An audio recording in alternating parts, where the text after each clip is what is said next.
Hello student. तो आज के इस वीडियो सेशन में क्लास 9th का एनसीईआरटी चैप्टर जो 8 है दैट इज मोशन। ठीक है, मोशन एक फिजिक्स का पार्ट है। हम लोग इस वीडियो सेशन में मोशन के बारे में समझेंगे। ठीक है, तो स्टार्ट करते हैं। मोशन क्या है? मोशन एक तरह का मूवमेंट है ना।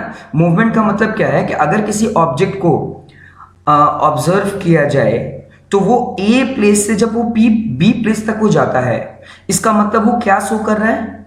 मूवमेंट, है ना।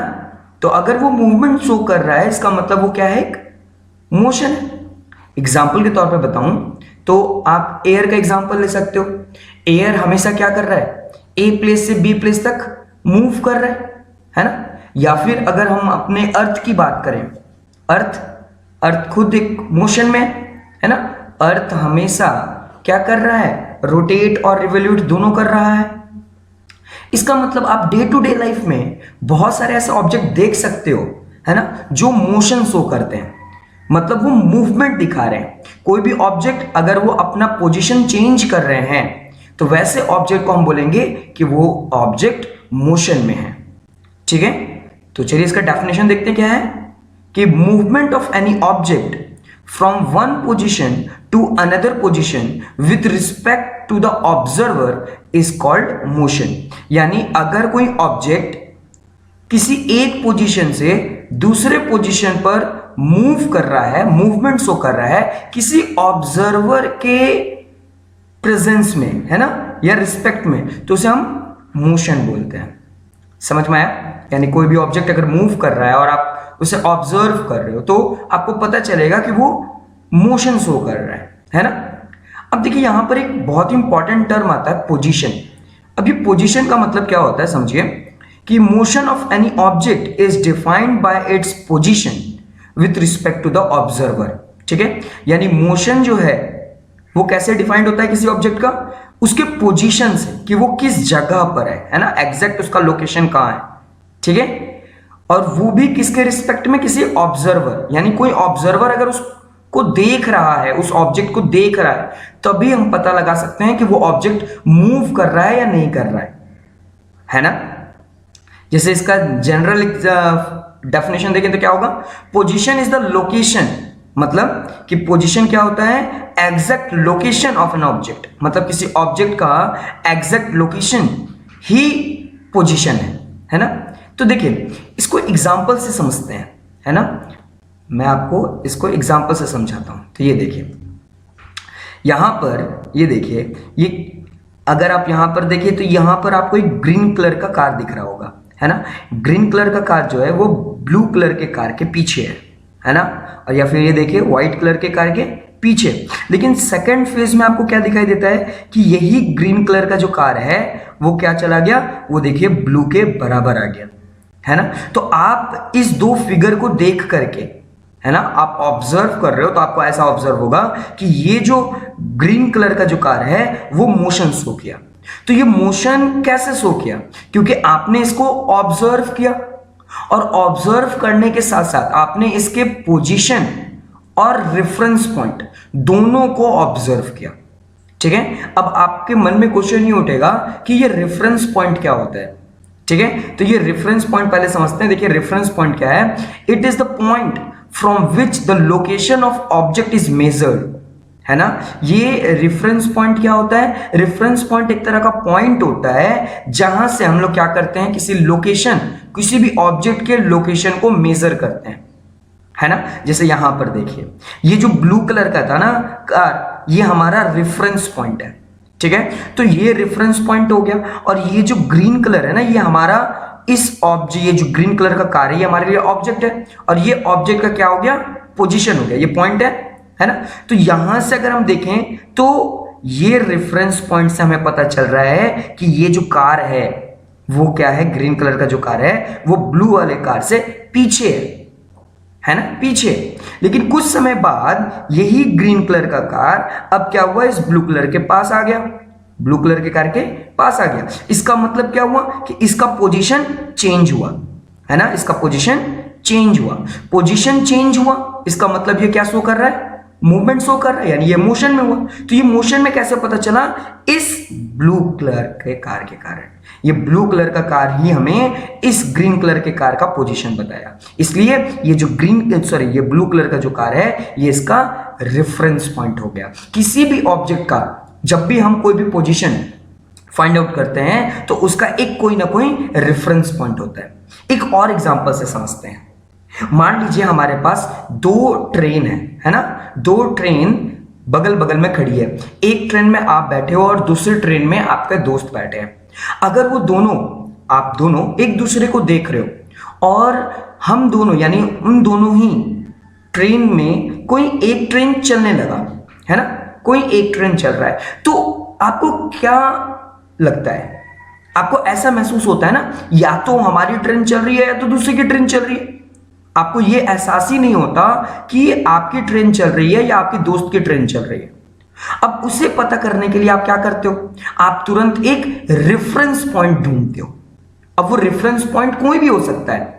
वो पटरियों में बिछा हुआ जो पत्थर होता है, जो स्टोन होता है, आप उससे देखकर भी पता लगा सकते हो। या फिर वो जो वहां पर इलेक्ट्रिसिटी के जो पोल होते हैं, है ना, पोल से आप देखकर पता लगा सकते हो। या ट्रेन के अगर हम लोग विंडो के उस पार, जो हमें कोई स्टेशन में, कोई वेंडर शॉप में, या फिर कोई इंसान वहां पर खड़ा है, अगर उसको हम अगर देखें तो ऐसा प्रतीत होगा, ऐसा हमें लगेगा कि वो धीरे धीरे पीछे जा रहा है ना। तब हमें एहसास होता है कि हमारा जो ट्रेन है वो चल रहा है और मेरे दोस्त की जो ट्रेन है वो रुकी हुई है ना। तो यानी कोई भी ऑब्जेक्ट अगर मोशन में है तो उसके रेफरेंस पॉइंट से ही हम पता लगा सकते हैं कि वो ऑब्जेक्ट मोशन में है या नहीं। हम यानी मोशन में दो बहुत ही इंपॉर्टेंट पॉइंट आते हैं, एक होता है रेफरेंस पॉइंट और एक होता है पोजीशन। सबसे पहले तो हम लोग ये देखते हैं कि वो ऑब्जेक्ट का पोजीशन कहां पर है, उस रेफरेंस पॉइंट के प्रेजेंस में, है ना।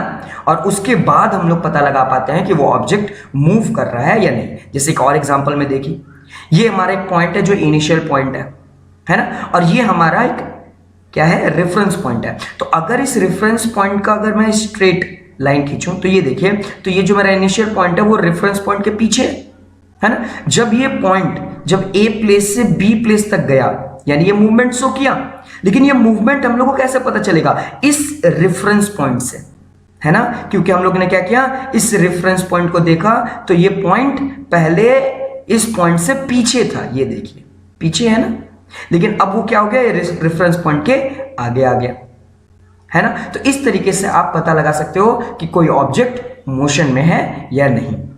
चलिए आगे बढ़ते हैं, आगे टॉपिक देखते हैं हम लोग। तो अब हम लोग बात करेंगे कि motion along a straight line, मतलब बहुत सारे ऐसा मोशन है जिनके टाइप्स अभी हम लोग आगे पढ़ेंगे। पहले ये देखते हैं कि मोशन जो है वो स्ट्रेट लाइन में कैसे ट्रैवल करते हैं, है ना। तो देखिए, the simplest type of motion is the motion along a straight line. मतलब जो सबसे सिंपलेस्ट मोशन जो हम लोग देखते हैं वो कौन सा होता है, जो स्ट्रेट लाइन में हम लोग ट्रैवल कर रहे हैं, ठीक है। When an object moves on a straight path, such A motion is called motion along a straight line और लीनियर मोशन। मतलब कोई भी ऐसा ऑब्जेक्ट जो स्ट्रेट पाथ पर मूव कर रहा है, सिर्फ स्ट्रेट पाथ पर, अगर वो स्ट्रेट मूव कर रहा है तो वैसे मोशन को हम लोग क्या बोलेंगे, motion along a straight line या फिर लीनियर मोशन। एग्जाम्पल के तौर पर, अगर कोई बस हाईवे पे चलता है, जनरली वो स्ट्रेट लाइन पे चल रहा है, तो वो जो मोशन होगा वो होगा motion along a straight line. या अगर कोई ट्रेन है, अगर वो किसी रेलवे ट्रैक पर मूव कर रहा है तो जनरली वो किसमें, स्ट्रेट, है ना, स्ट्रेट लाइन पर वो मूव करता है, स्ट्रेट पाथ पर मूव करता है, यहाँ पाथ होगा, ठीक है। या फिर एक बॉल है ना, अगर किसी बॉल को अगर रोल करें अलोंग ए स्ट्रेट पाथ, तो अगर हम लोग चाहें तो किसी ऑब्जेक्ट को उसका मोशन स्ट्रेट लाइन में भी ट्रेवल कर सकते हैं। जैसे यहाँ पर आप देखिए, है ना, एग्जांपल पे दिखाया गया कि ये जो लिफ्ट है ना, एलिवेटर जो है वो स्ट्रेट लाइन पर या तो वो अपवर्ड डायरेक्शन में या ऊपर की ओर जाएगा या तो वो डाउनवर्ड डायरेक्शन में नीचे की ओर जाएगा। तो ये जो मोशन शो कर रहा है वो स्ट्रेट लाइन का मोशन शो कर रहा है, ठीक है। चलिए, आई थिंक आपको ये टॉपिक समझ में आ गया, आगे बढ़ते हैं।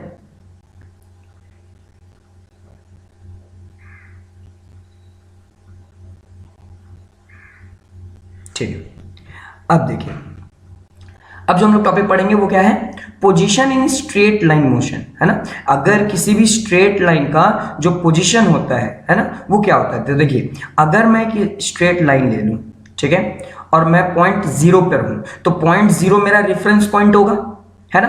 अगर मैं फॉरवर्ड डायरेक्शन में जाता हूं, आगे की ओर जाता हूं, तो वो प्लस साइन डिनोट करेगा, है ना, +1 मीटर या किलोमीटर, +2 किलोमीटर, है ना। और अगर मैं बैकवर्ड जाऊं, अगर मैं पीछे की ओर जाऊं, तो उसको कौन से साइन से डिनोट करेंगे, माइनस से, है ना। देखिए यहां पर स्टेटमेंट लिखा गया है कि positive sign show position in right direction, मतलब कि अगर हम लोग स्ट्रेट लाइन पर जा रहे हैं तो इस तरीके से अगर हम लोग डिनोट करें इसे, तो क्या होगा कि अगर राइट तरफ हम अगर मूव कर रहे हैं तो वो पॉजिटिव होता है, और लेफ्ट अगर डायरेक्शन में अगर हम मोशन शो कर रहे हैं तो वो एक नेगेटिव डायरेक्शन शो होता है ना।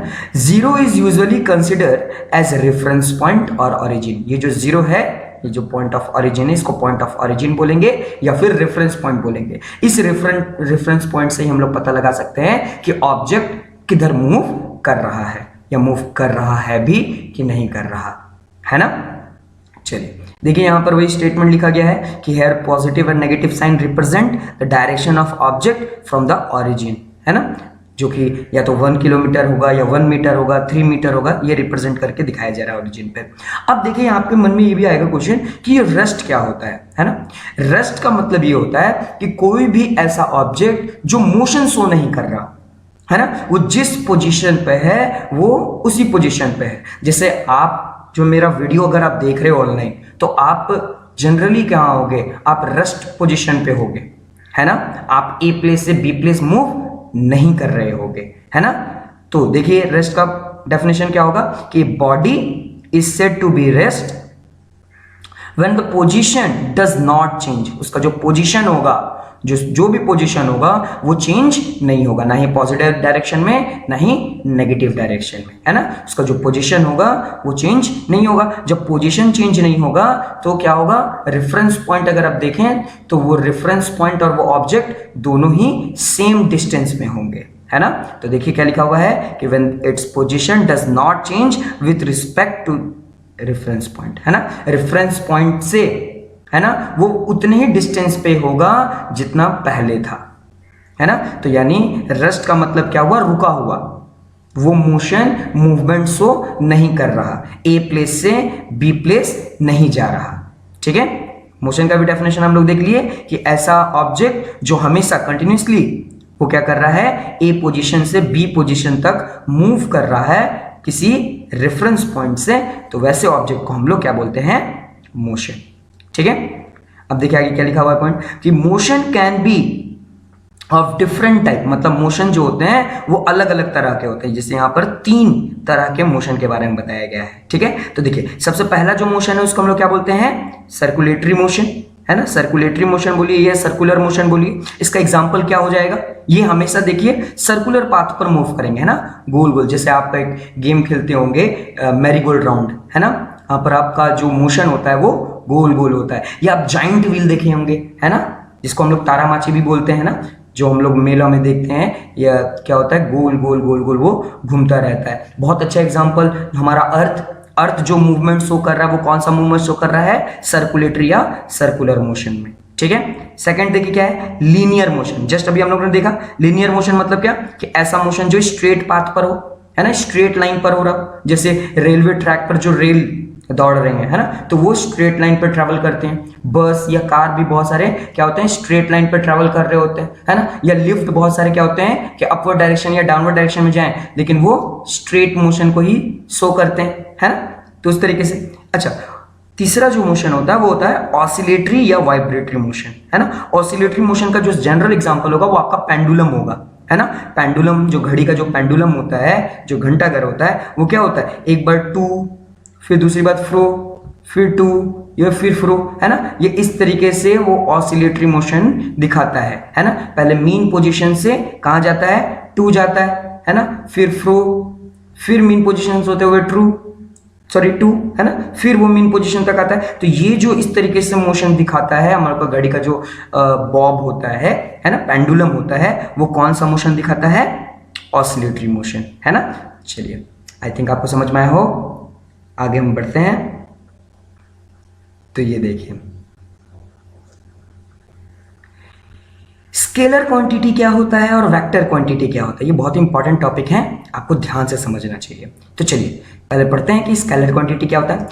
It is the physical quantity having on magnitude but no direction, है ना। एग्जाम्पल के रूप में डिस्टेंस और स्पीड, है ना। अब आपको ये समझना होगा कि स्केलर क्वांटिटी क्या होता है। तो पहले क्वांटिटी समझते हैं, है ना, कि फिजिकल क्वांटिटी क्या होती है। तो यहाँ पर देखिए फिजिकल क्वांटिटी का डेफिनेशन लिखा हुआ है, quantity in physics. Quantity physics में क्वांटिटीज क्या बोला जाता है, विच कैन बी मेजर्ड, है ना, जिसको हम लोग मेजर कर सकते हैं, जिसको हम लोग नाप सकते हैं, है ना, आर कॉल्ड फिजिकल क्वांटिटी। जैसे मास को हम लोग नाप सकते हैं, है ना, मेजर कर सकते हैं, उसकी वैल्यू को फाइंड आउट कर सकते हैं, टाइम की वैल्यू को मेजर कर सकते हैं, क्या कितना बजा या नहीं बजा, है ना।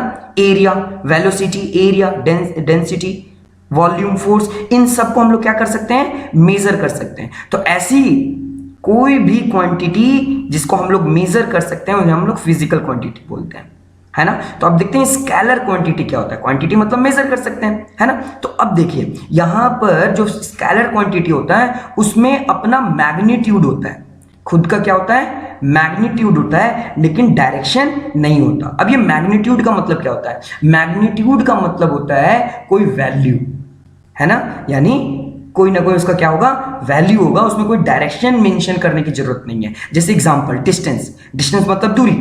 अगर कोई भी कार अगर मूव कर रहा है तो हम लोग ये बोल सकते हैं कि वो कार 400 किलोमीटर डिस्टेंस क्या किया, कवर किया, है ना। तो डिस्टेंस में डायरेक्शन बताने की जरूरत नहीं पड़ती है कि वो कौन से डायरेक्शन में जा रहा है, नॉर्थ डायरेक्शन में जा रहा है या साउथ डायरेक्शन में जा रहा है, उसमें डायरेक्शन मेंशन करने की जरूरत नहीं होती है। उसमें सिर्फ मैग्नीट्यूड मतलब उसकी सिर्फ वैल्यू बताई जाती है कि वो जो कार है या वो बस है वो इतना सर्टेन डिस्टेंस कवर किया, इतना किलोमीटर या इतना मीटर क्या हुआ, डिस्टेंस कवर किया। तो ऐसी क्वांटिटी जिसमें सिर्फ मैग्नीट्यूड के बारे में हम लोग को पता हो, जिसमें डायरेक्शन नहीं दिया हो, वैसी क्वांटिटी, फिजिकल क्वांटिटी को हम लोग स्केलर क्वांटिटी बोलते हैं। वेरएज वेक्टर क्वांटिटी क्या होता है, वेक्टर क्वांटिटी ऐसी क्वांटिटी होती है जहां पर मैग्नीट्यूड के साथ साथ डायरेक्शन भी मेंशन करना पड़ता है।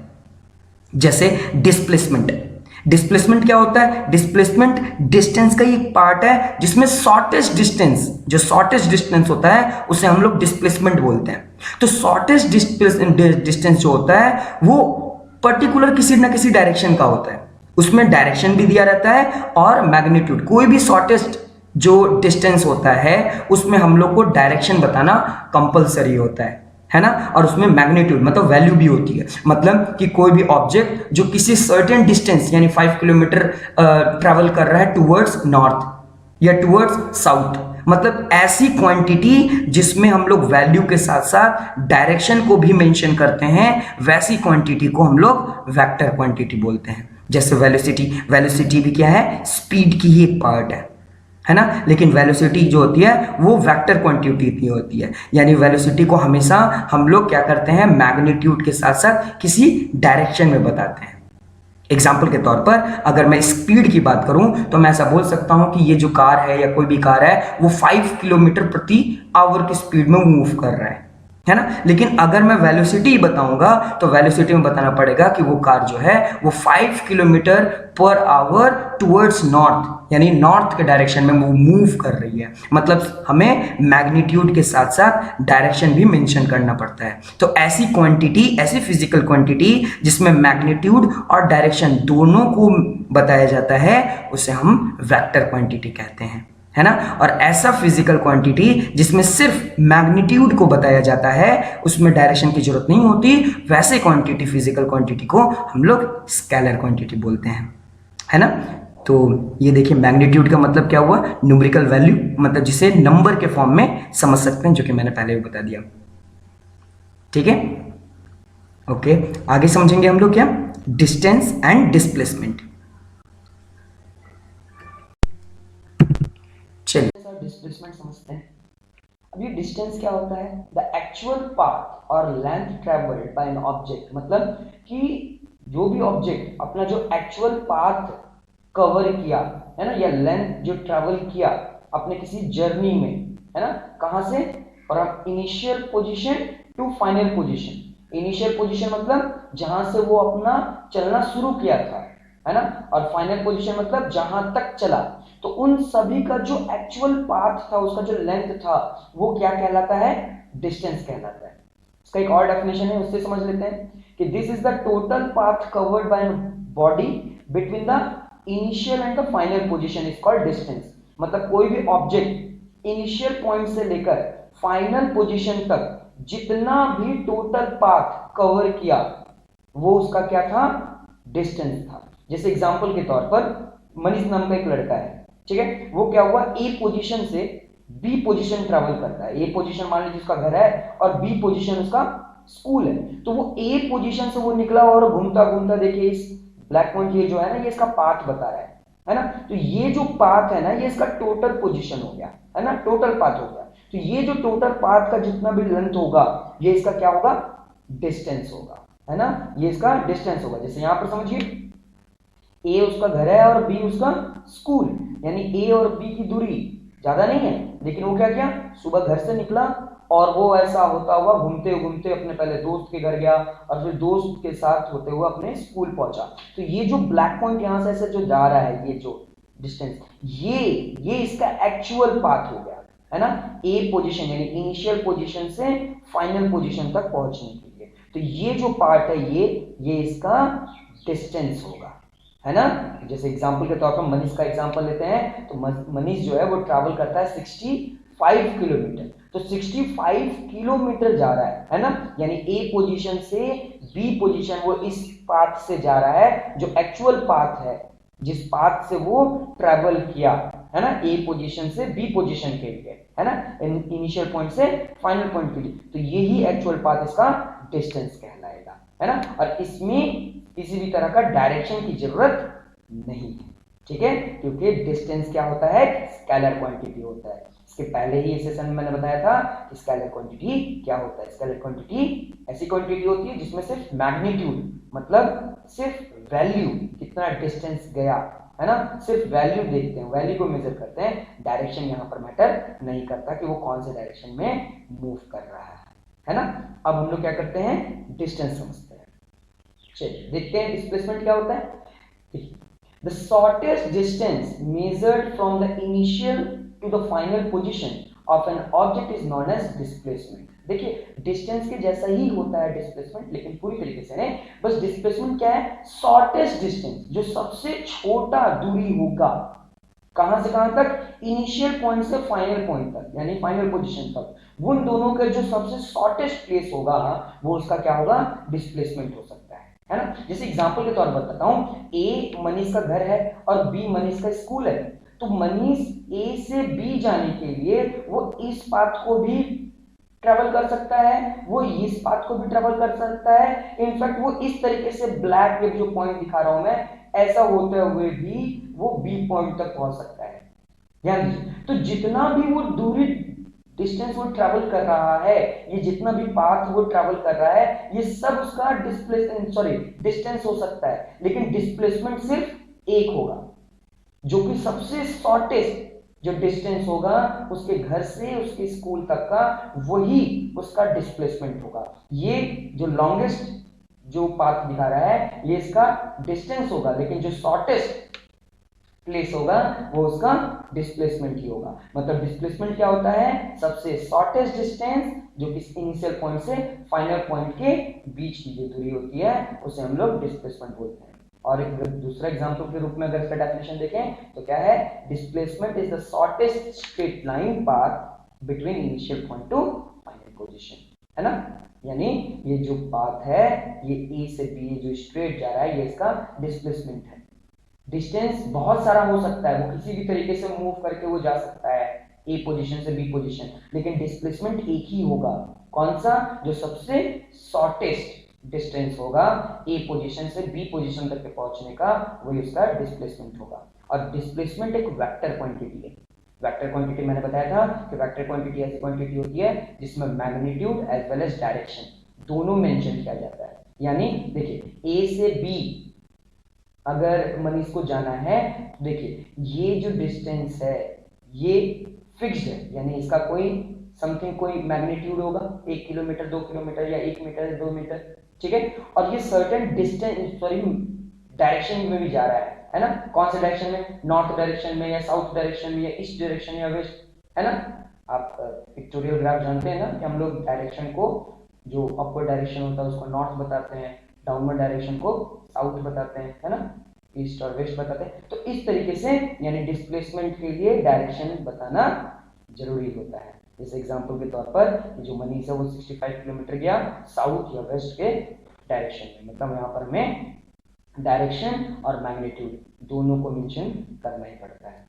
अच्छा, एक और इंपॉर्टेंट पॉइंट देखिए क्या लिखा हुआ है कि if the initial and the final point are same then displacement will be zero.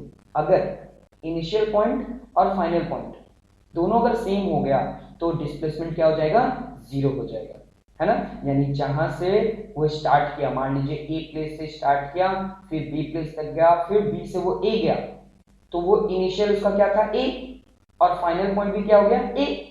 इसका मतलब ये हो गया कि इसका डिस्प्लेसमेंट क्या हो गया, जीरो हो गया।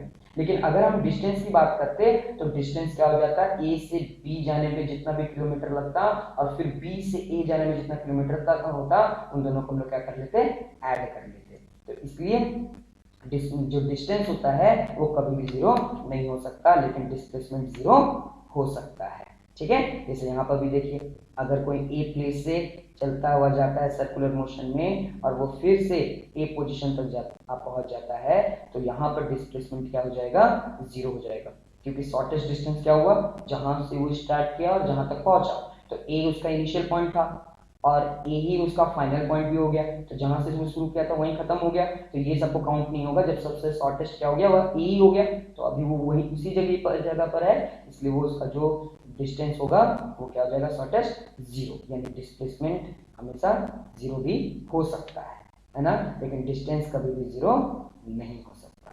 चलिए आगे बढ़ते हैं।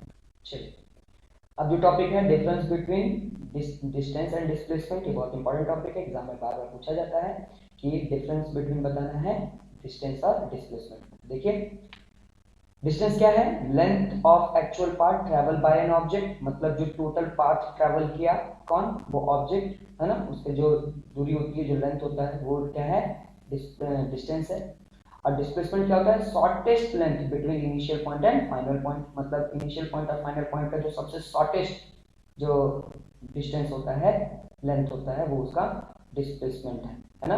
यानी डिस्टेंस बहुत सारा हो सकता है, आप किसी भी पाथ से जा सकते हैं, लेकिन डिस्प्लेसमेंट एक ही हो सकता है, क्योंकि शॉर्टेस्ट पोर्शन से एक ही होगा, इनिशियल पॉइंट से फाइनल पॉइंट तक। दूसरा, it is a scalar quantity. Distance क्या है, स्केलर क्वांटिटी है, क्योंकि इसमें सिर्फ मैग्नीट्यूड दिया जाता है, इसमें डायरेक्शन की जरूरत नहीं होती। लेकिन डिस्प्लेसमेंट क्या होता है, वेक्टर क्वांटिटी होता है, इसमें डिस्टेंस और यानी magnitude as well as direction दोनों ही मेजर बताना पड़ता है, क्योंकि कितना दूरी जाना है और किस डायरेक्शन में जाना है, क्योंकि जो शॉर्टेस्ट डिस्टेंस होगा वो कोई ना कोई डायरेक्शन में ही होगा, है ना, कोई सर्टेन डायरेक्शन में होगा, किसी भी डायरेक्शन में नहीं हो सकता, है ना, यानी डायरेक्शन दिया रहेगा।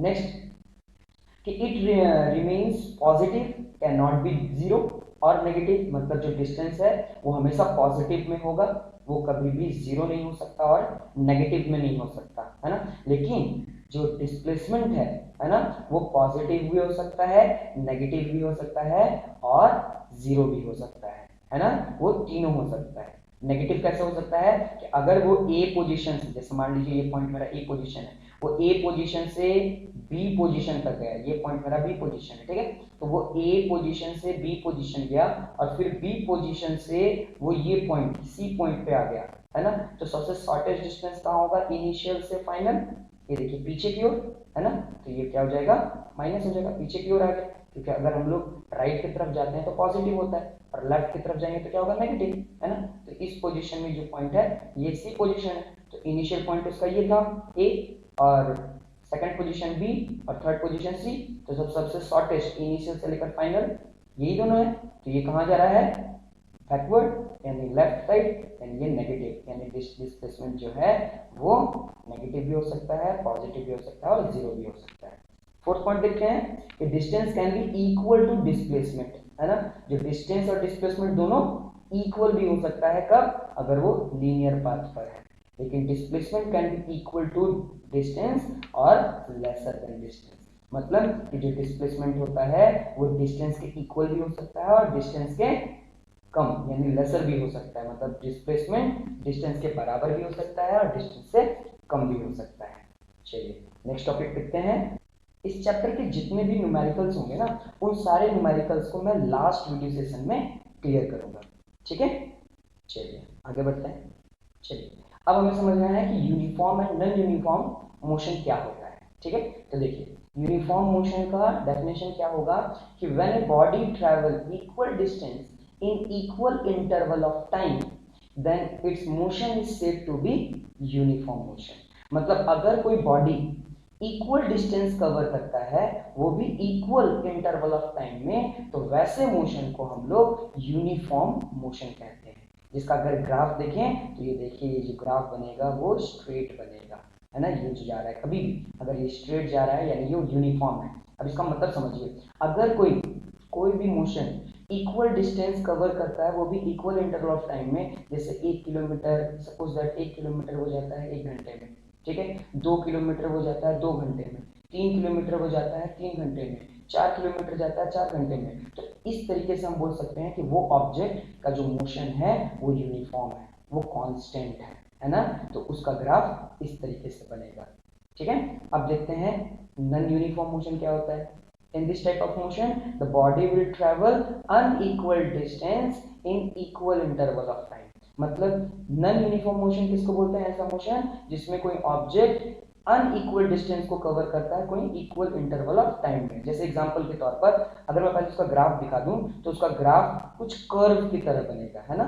ये इस तरीके से कर्व की तरह बनेगा, स्ट्रेट नहीं बनेगा। स्ट्रेट हमेशा यूनिफॉर्म मोशन में बनता है, नॉन यूनिफॉर्म में जो ग्राफ अगर हम बनाएंगे तो वो कर्व होते हुए बनेगा। ठीक है, तो देखिए, तो नॉन यूनिफॉर्म मोशन क्या होता है कि इनका जो डिस्टेंस होता है वो अनइक्वली डिस्टेंस ट्रेवल होता है, वो भी इक्वल इंटरवल ऑफ टाइम में। एग्जांपल के तौर पर कि कोई गाड़ी है, अगर वो 1 किलोमीटर जाता है 1 घंटे में, लेकिन दूसरा 1 किलोमीटर यानी दूसरा 2 किलोमीटर है वो आधे घंटे में ट्रेवल कर ले रहा है ना। तीसरा किलोमीटर वो 1.5 घंटा मतलब 1.5 आवर में कवर कर रहा है ना। 4th किलोमीटर जो है वो फिर 2 आवर में कवर कर ले रहा है। इसका मतलब क्या हो रहा है कि जो डिस्टेंस है वो अनइक्वल डिस्टेंस को वो इक्वल इंटरवल ऑफ टाइम में कवर कर ले रहा है ना। यानी अलग अलग डिस्टेंस को अलग अलग इंटरवल ऑफ टाइम में। जैसे एक और एग्जांपल के रूप में बता दूं आपको, तो इस तरीके से समझिए कि 1 किलोमीटर वो ट्रैवल कर रहा है 1 आवर में,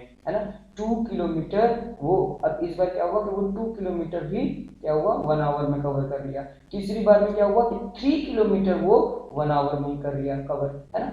नेक्स्ट बार में क्या हुआ कि वो 4 किलोमीटर को क्या कर रहा है 1 आवर में कर। मतलब देखिए क्या हो रहा है कि डिस्टेंस जो हो रहा है वो अलग अलग आ रहा है, लेकिन इंटरवल टाइम का जो इंटरवल है वो इक्वल है, 1 आवर का इक्वल है ना।